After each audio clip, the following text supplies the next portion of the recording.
नमस्कार मित्रांनो, अशा प्रकारे आम्ही सोयाबीनमध्ये आता ग्लायसेलचा करतो आहे प्रयोग.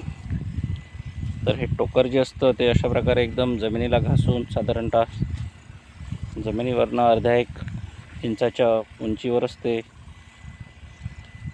अगदी जमिनीला पॅरलल असं चालवावं लागतं. आणि सोयाबीनच्या पानांवर चुकूनही औषध उडता कामा नये, कारण याच्यामध्ये जे औषध वापरलेलं आहे ते ग्लायसेल आहे. एक मिनिट.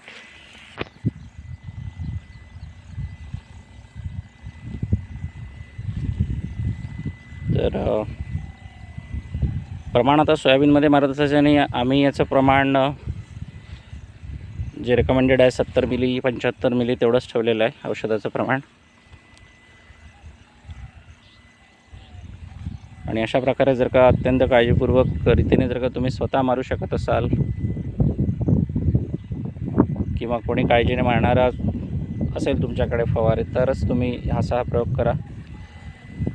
अदरवाईज हे जर का सोयाबीनच्या पानावर उडलं किंवा तुरीच्या पानांवर उडलं तर ज्याप्रमाणे तणकट हे भस्म करते त्याप्रमाणे आपल्या सोयाबीनला आणि तुरीलाही हे